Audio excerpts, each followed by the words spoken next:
Во ова издание на серијалот имаме неколку прашања за вас. Во редакцијата на Racin.mk го поканивме доскорашниот амбасадор во Република Романија, господинот Андреј Жерновски.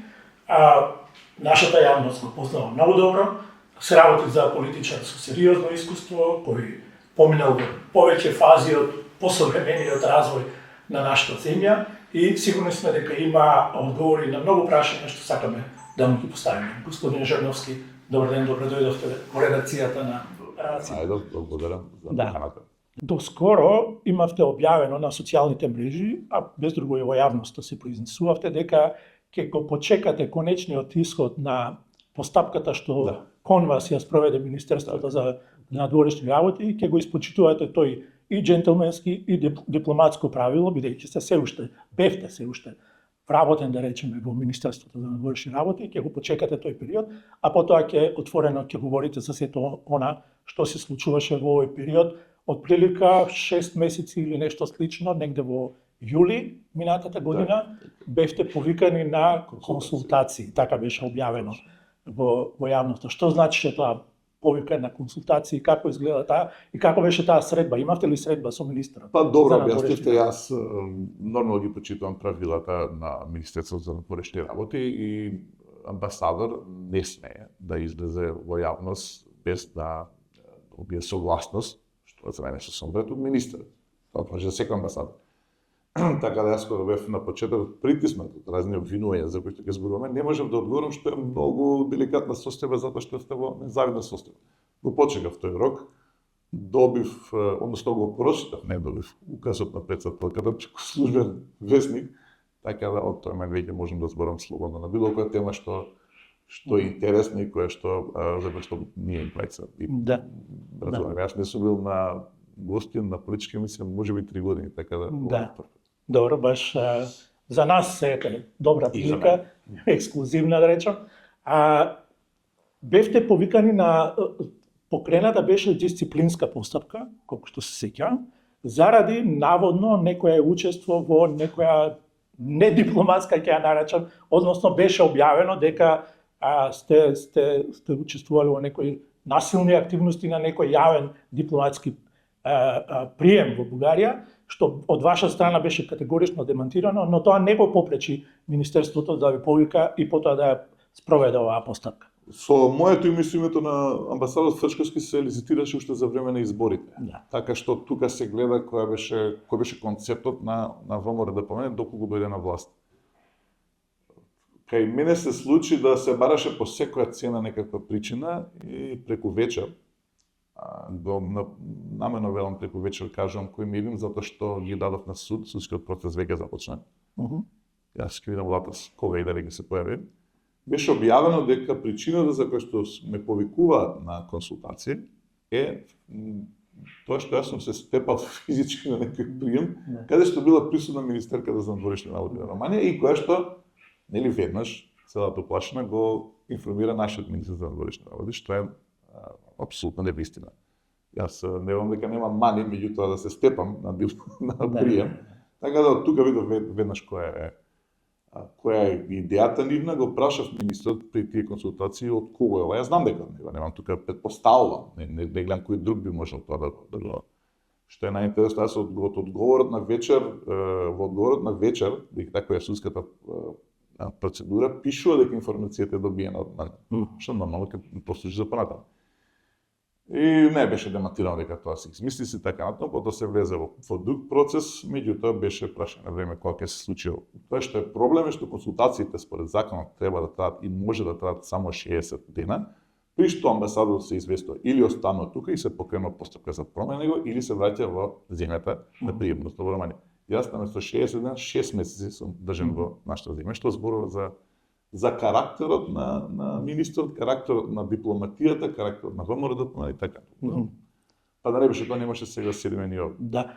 Имавте средба со министерот? Да. Од како го објасни тоа? тоа? Седата беше сосема во ред. Да. Значи, Он се повикуваше и понатаму на тоа дека вие сте предизвикале некој инцидент? Не, за сосема друго беше околу креативите, од копиите, оригиналите. Меѓутоа ми беше кажано од негова страна на крај дека би ќе реков не можам да седам овде, треба да одмор. Ми беше прекинат одморот, што уште една прекашок направен тоа са намале. Ми рече ова ќе трае 7 до 10 дена. 60 дена трае. Во меѓувреме или сега не знам временски точно, беше кажано и дека и не сте ги предале акредитивите во Министерството за надворешни работи во Романија. Јас закаснив недела дена од последното предавање на акредитивите, оригиналите на група амбасадори. Во Романија тоа многу почесто се случува. Додека дојде другата група, ние имавме промена председател на држава. Така да веќе имаше навистина потреба од нови акредитиви. Романската страна и преку амбасадорката овде реагираше дека овој техничко прашање очекуваат во најкраток можен рок да подпише председателката. Меѓутоа, едва го беше дочекано тоа за да се смени Анде Женовски, затоа што им дојде како кец на 10, без разлика на укажувањето на романската страна. Меѓутоа, пазите, ловот на вештерки кој што се случува во овој момент, каде што ние благодарејќи во наводници на промената на новите 10, враќањето на 10 амбасадори, вклучувајќи мене, имаме 24 празни места. Вие се сеќавате колку беше полно устата на промора да помене дека кога дојдат на власт веднаш ќе стават амбасадори. Но зошто? 90% од 95% од пресконференциите на министрот за надворешни работи се посветени на промена на амбасадори, на кривични пријави против амбасадори, така. Зошто? Затоа што ние сме целосно изолирани во овој момент и тоа го кажав и претходно. И сега за да се покрие таа неактивност, треба да се зборува нешто важно. Денеска кога снимаме емисијата, министрот за надворешни работи во Баку.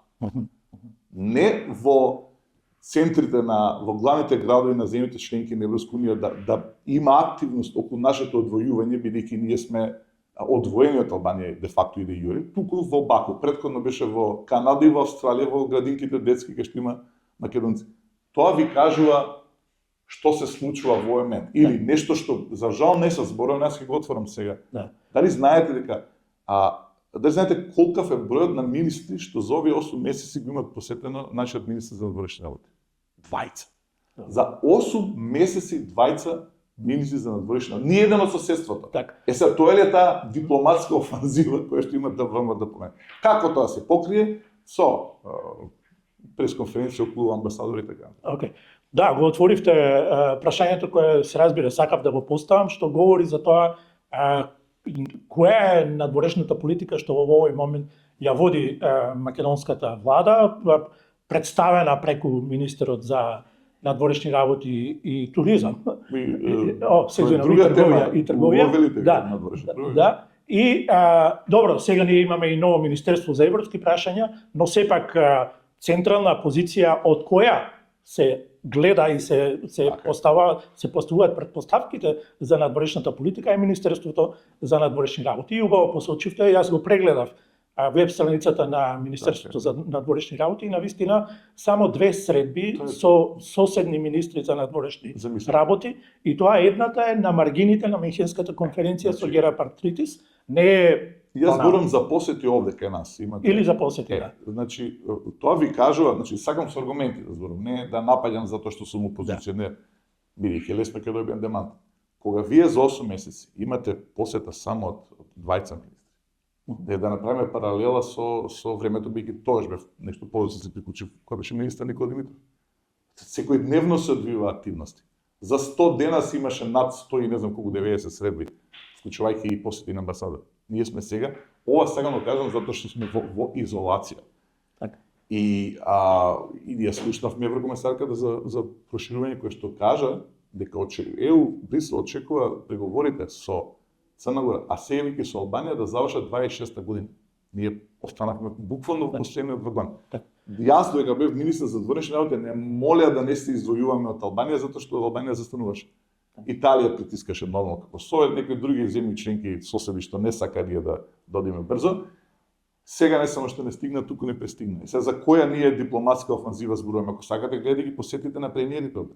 Или председателка на држава. Јас велам за жал, не мене драго, и тоа ние сме апсолутно изолирани во овој. Некои тоа го толкуваат со препознаваат промена на стратешките позиции на македонската надворешна политика, се напушта она што беше приоритет и што мислам дека се уште треба да биде приоритет, не запоставувајќи ги сите други аспекти, но евроинтеграциите, и пак ќе речам, не запоставувајќи ги сите други аспекти на меѓународната политика, контакти и врски и така натаму, но евроинтеграциите како да се замрзнаа. И сега ако можам да си дозволам, дури сметам дека издвојувањето на Министерството за евроинтеграција се чини како да беше направено заради тоа, за да може да речеме да се поделат тие активности, но ние не гледаме на планот на евроинтеграциите нешто што треба да биде остварено, бидејќи тоа ни е приоритет. И во овој контекст влегуваат и овие активности на министерот за надворешни работи. Многу малку, речиси никакви посети со соседите или со представници на министерствата, има одредени средби со чешкиот министер, со германската министерка, колку што се сеќавам од прегледот. Да, но тука негде запираат и ми се чини дека оној приоритет на македонската надворешна политика во однос на евроинтеграциите како да стагнира. Дали во тоа се препознава некоја логична стратегија, нешто оправдано? Можеме ли да најдеме? Не можам да видам во момент ниту квалитет, ниту знаење, ниту капацитет, ниту стратегија во Министерството за надворешни работи или воопшто во дипломатијата. Потоа проблем е што ние имаме најмалку тројца министри за надворешни работи. Александар Николовски, Антони Милошевски и последниот, кој што мислам дека е најмалку министер за надворешни работи, но сепак го дајме шанса, тоа е господин Тимчо Мусунски. Првото разногласие можевме да го видиме преку нивниот настап околу, нели, актуелно се уште бугарското прашање, кога беше избрана владата на ГЕРБ, на Бојко Борисов. Александар Николовски излегува со изјава дека не сака да комуницира и нема што Македонија да бара соработка со политичар кој што е криминалец, хохштаплер, не знам и така натаму, за да истиот ден министерот Муцунски изјави дека, цитирам, ние во ГЕРБ гледаме вистински партнер за соработка. Тоа е веќе нешто за кое што ни се смеат амбасадори, се гледа разногласие. А првите знаци како Брисел гледа нас беше посетата на фон дер Лајен во октомври минатата година, кога ги посети сите земји Западен Балкан. Сед тие што се внатре во дипломатијата знаат дека при посета на такав висок политичар, таков ранг од Европска унија, например, не мора само од Европска унија, тука веднаш пораките се гледат преку која земја прво ќе биде посетена, колку ќе се задржи така натаму. Во Албанија фон дер Лајен преноки, се види со сите фактори, кај нас остана 210 минути. 210 минути. И тука веќе беше јасно што ќе се случува. Не идов никако одговор од владата на ВМРО да помена тоа прашање. Сега ставањето на главното тежиште кон САД е оправдано со скудата како беше САД останува стратешки партнер, а ЕУ стратешка цел. Така.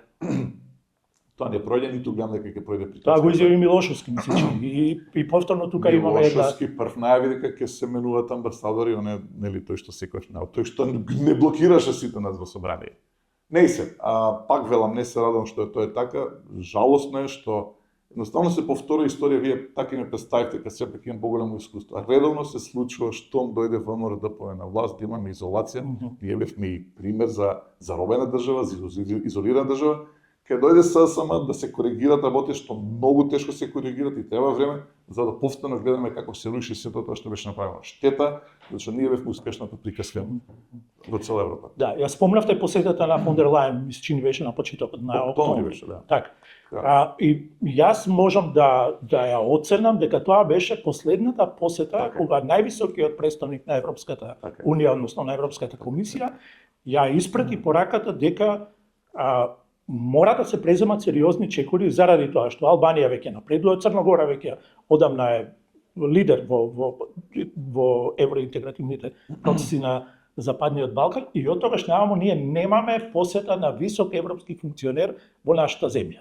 Освен средбите кои се мултилатерални, на мултилатерални настани и така натаму.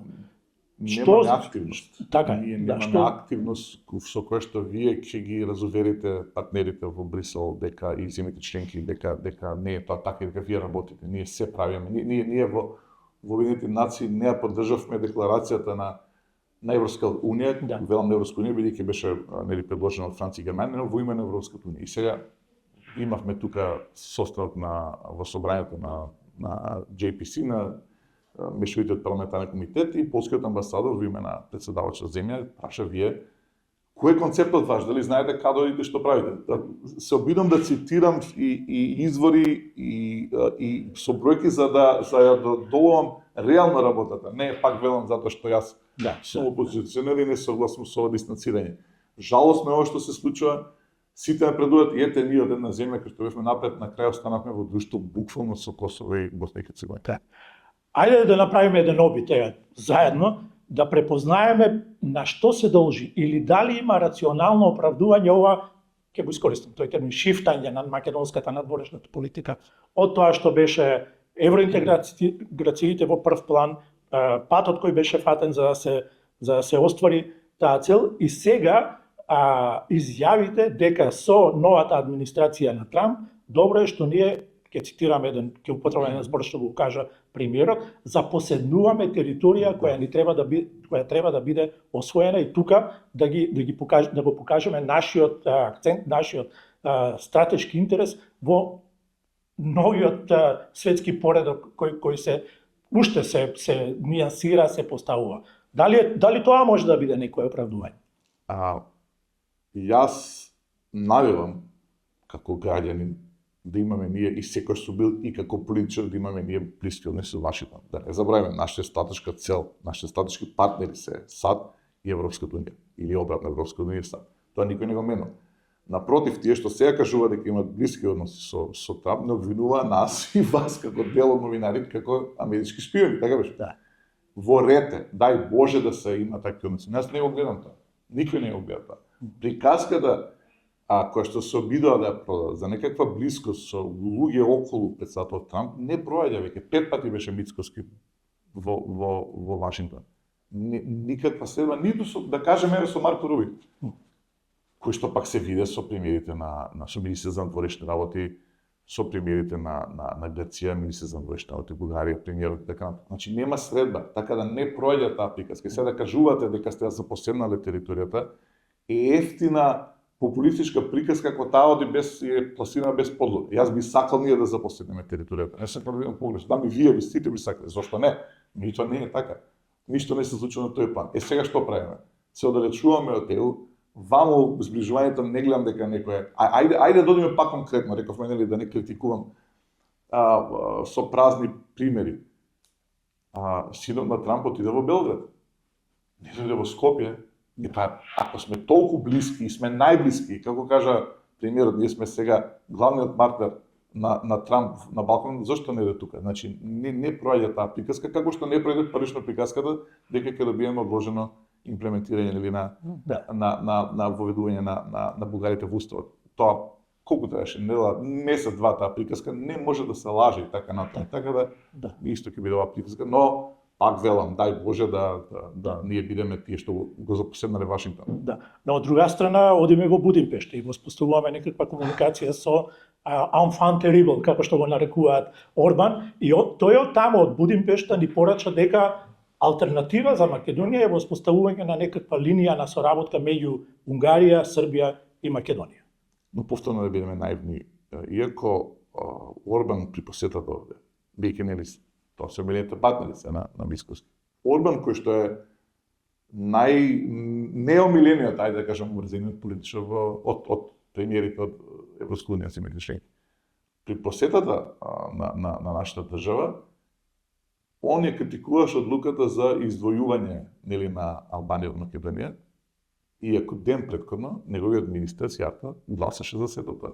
Значи не треба да бидеме наивни. Било кој да е на власт, не сакам јас да мора да помени Мицкоски или министрот Тимчо Мочунски да бидат наивни во оваа работа, меѓутоа треба да гледаме што се случува.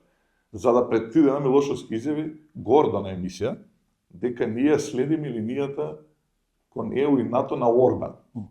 Сега, ако вие кон ликот што не е, ајде да кажеме еуфемистички, не е омилен во Брисел, и поради кој што се обидуваат и Франција и Германија да го протнат, да протнат промена каде што веќе нема да се носат одлуки со консензус, не е тоа само за проширувањето, туку поради Унгарија, или ќе се јават и други примери понатаму, ние се фалиме дека нашата политика на надворешна нашата дипломатија се огледува на таа на Орбан.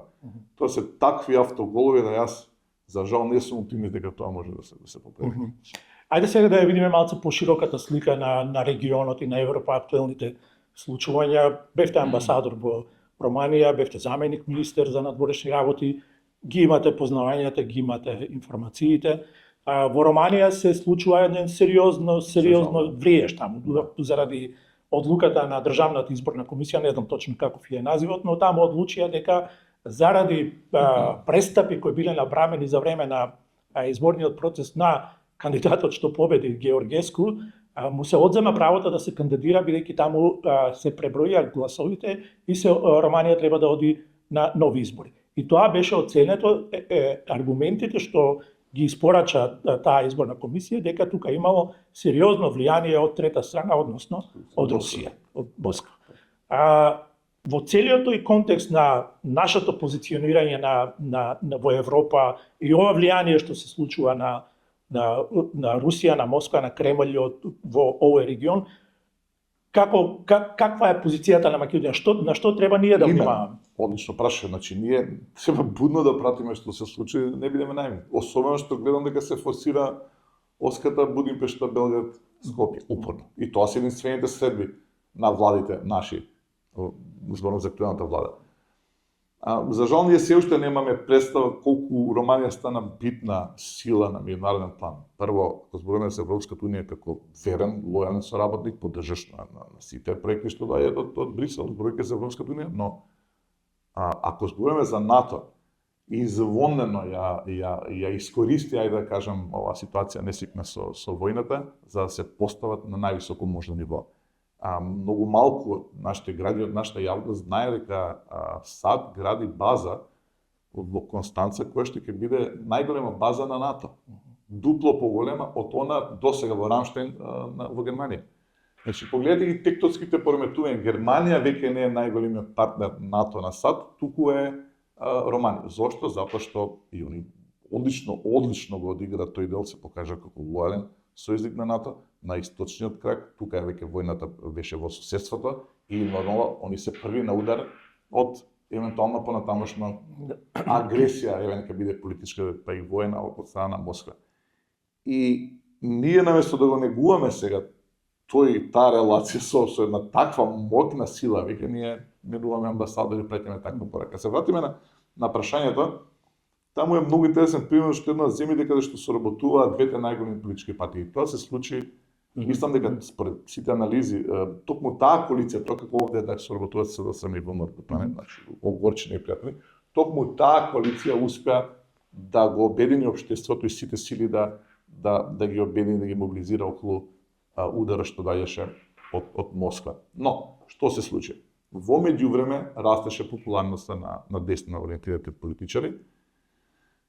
За среќа, Романија беше една од земјите, особено во источниот блок, за разлика од другите земји од западниот дел на Европа, каде што за време на евроизборите победија десничарите, овде се уште добро се држа социјалдемократите, либералите, односно про-ЕУ, про-НАТО силите. Но се случи тоа што се случи на претседателските избори. Не можам да тврдам дали колкаво било мешањето на Москва, но има очигледно такви сигнали. Меѓутоа, за жал, велам, се буди ориентацијата таква во Романија. Сега да дојдеме да затвориме овој дел. Сега администрацијата Трамп се постава поинаку. Визави десничарите. Додека бев таму, они отворено плакатите го ставаат Трамп како нивен ментор, така натаму. Значи, дојдеме до она што кажавте ви на самиот почеток. Се случува тектонски пореметување, се случува редизајнирање на политичката мапа, ние одиме во Баку. Така. И во вашиот одговор ми дававте добар шлагборд за да се префрлиме на нашата, на домашната сцена, имено ова што го спомнавте дека во Романија се обединија двете партии кои беа наспротивставени страни. Најголемите непријатели. Да, во интерес на во име на националниот интерес. Во име на националниот интерес кој претпоставуваше нели одбрана од хибридните напади на Москва, борбата против корупцијата, позиционари и не само хибридната, тука веќе и војната. И отворената, отворените закани и позиционирањето во НАТО што фино го елабориравте за да ја стави Романија стабилно на мапата на европските прогресивни народи. ако сега тоа побараме некакви релации со Македонија, и тука имаше во одредени периоди, последен пат беше, ми се чини, во 2023 година, кога Ковачевски ги повика, кога беше прашањето за уставните измени и да го решиме прашањето за внесувањето на бугарите во уставот, да се обединат двете најголеми партии, односно се направи една широка влада да се реши тоа прашање во име на националниот интерес, пристапувањето, забрзувањето на процесот за пристапување на ЕУ и да го затвориме тоа прашање секогаш, а потоа да се води понатаму. Зошто кај нас таа приказ на ниту еден начин успеа? До толку ли е анимозитетот голем? До толку ли не се препознава нешто што е национален интерес околу кој треба да се обединиме? Може ќе ви задам вас, може би јавноста ќе изненадам со дел од моето залагање. Добро. Може ќе звучи чудно затоа што сум отворен критичар на политиките на ВМРО, оние политики што не чинат, да не велам дека секоја политика што дошла од ВМРО не чини. Јас дури од Груевски знам да изведам, иако лично дојдовме до сериозни конфликти, меѓутоа тоа што е добро е за поздравување. Значи дека се што е од ВМРО не чини, се што е од СДСМ чини. Но сум еден од оние на политичка сцена, или еве сега во момент ако се активирам, кои што застапуваат еве сега отворено соработка на двете најголеми политички партии. Зошто? Како што го кажавте вие прво, затоа што мора да постигне консензус околу овие прашања, околу националниот идентитет, државниот идентитет и така натаму, околу интересот државен првенствено. Гледам дека кога на една политичка партија влада, владеачка политичка партија, ќе падне целиот товар на носење на одлука, таа и природно не сака да го преземе тој процес, затоа што погледнете што случи со ја плати цената. Во ред, рековме дека политичари кои што се спремни да платат својата цена, јас го почитам тоа, зашто има нешто, нели, како велат, поважно од наредните избори, тоа се наредните генерации.